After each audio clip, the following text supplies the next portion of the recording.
Hello, friend. You find me now amidst the bones of all I am, of the thing that mattered most to me in my too long life. You know, I wasn't sure it was possible to be less than a man, for I was a man once. This room was to be a shrine to one of my dearest friends, but now that shall never come to pass. Look around, and I will recount what was meant to be.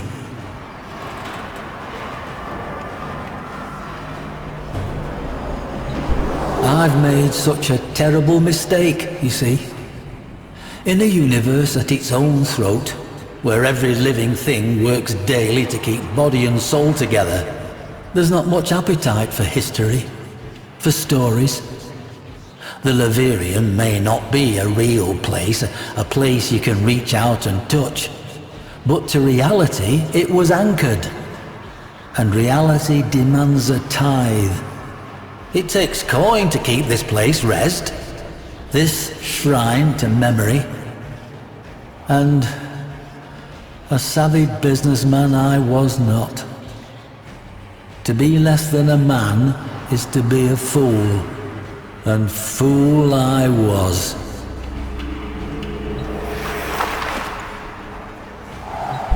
Did I never tell you of Dante? No, I suppose I didn't. I suppose I hadn't the fortitude.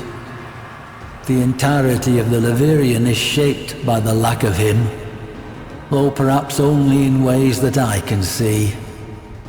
Though, by definition, a weapon of war, Dante was, first and foremost, a student of history. And he was my friend. Truthfully, much of the Leverian would not exist were it not for that bold, two-fisted academician's devotion to both myself and the cause of better understanding our history and ourselves. It shames me to think of what he would have to say about what I have done to our shared endeavor.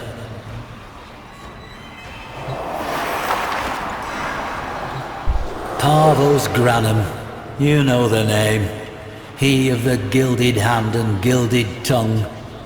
For an age he has sought what Dante and I had gathered together, our collected treasures. For one such as Granum there is no such thing as enough. In an age with no appetite for memory, maintaining a shrine to our shared history seemed folly. And so, in a low moment, I signed it all away.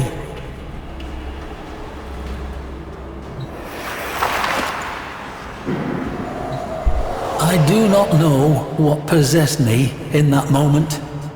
I have no need for money, or food, or shelter, or care.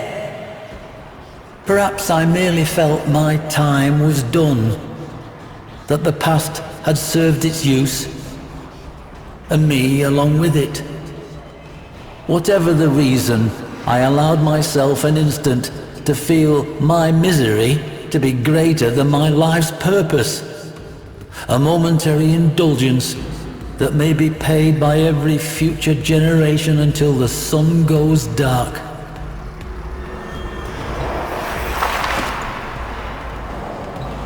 I would give much for my friend to have been here. Dante and I, we tempered each other's unique compulsions. You would have liked Dante, I feel.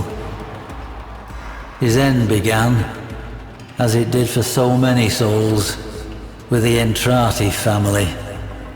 The patriarch of that benighted family had fallen into decadence and disrepute, his name sullied by controversy and implications of madness.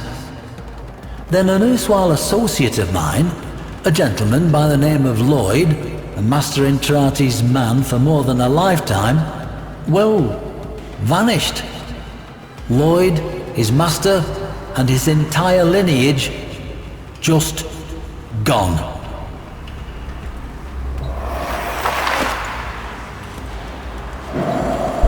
There were rumours, of course. Master Entrati was known at that time for outlandish claims and questionable science relating to voices he was hearing, I believe. Gods from beyond the veil and whatnot. After the disappearances, Dante, never one to let a good mystery go, insisted on infiltrating the Entrati manse and learning the truth for himself. I, however, being more familiar with the confidential details of Master Entrati's interests, urged him otherwise. I suppose you wonder why I would do such a thing, if I believed Master Entrati to be fit for little more than the asylum. Lloyd was, as I said, a dear friend. We spoke often. His last missive to me was a simple one. We end as we began.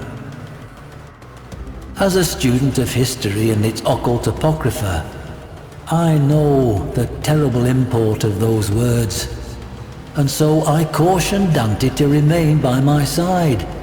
He promised to do so, then did otherwise, and I never saw him again.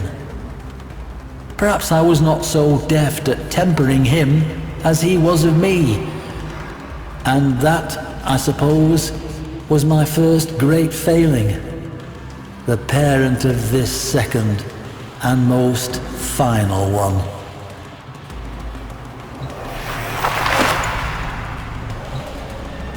I imagine you surmised why I have summoned you here. To ask that, in the name of whatever friendship we share, to lend your aid to my impossible predicament. To help preserve, not me, not this shadow of a man I once was, but to keep this monument to history alive, so that future generations may learn from it and never repeat our most shameful mistakes. Granham's obsession with that bygone age demands pieces of such. Ironic, really, that one man's interest in history serves only to strip an edifice whose singular purpose was to protect it. But there remains one slim hope: the sourcing of artifacts from places other than the Leverian, sourced by you at my direction. Help me, friend. Help me, that my one great and final mistake not be the error that turns our collective history and the work of lifetimes to a single miserable use, making a rich man richer.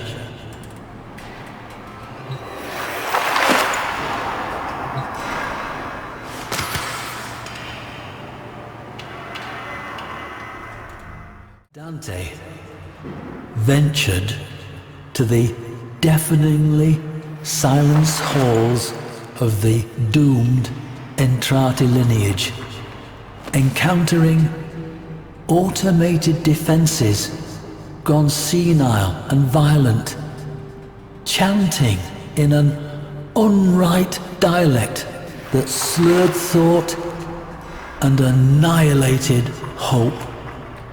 That wrong-tongued language invaded Dante's mind, infecting it with the one thing he was defenseless against: the promise of knowledge. Oh. It may be said that a parasite is life from without the body, fighting to exist within the body, despite the body, even as it risks the body. What, then, do we call knowledge from beyond our reality, demanding to be let in? Poor Dante. If only he had recited to me sooner the wrong-tongued words he had heard. I could have told him, you know, that I had heard that language before. Once, long ago, from the lips of Parvos Granum. Dante found it, you see. Dante found the book. The Dante I knew was many things, but he was not weak. He struggled, fought, refused its knowledge. There was a moment I knew when that chill indifference felt it had won. In those moments, I was with him, wrestling the foul thing he had unlocked. Impossibly, though it cost him dearly, he was winning. But miserably. I knew the equation was not so simple as that. I told him, Dante, what you have found can never be brought forth.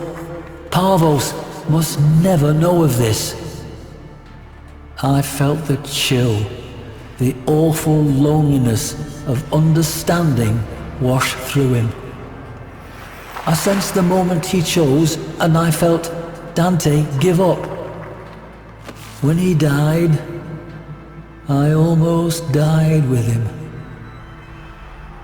But the book, the word, did not permit Dante to die. The violent diplomacy which ensued rewrit the very fabric of who he was. I understood things, learned things on that journey with my old friend from night to day. Things which could not survive in this world, but have forever made a lie to me of science. What became of him and what stars he may have travelled to is unknown to me. What that wrong-tongued voice may murmur in his mind on long nights, I'm not sure I would want to know. But I know it teaches. It teaches because it longs to be known, and in being known, it exists, and in existing, it survives.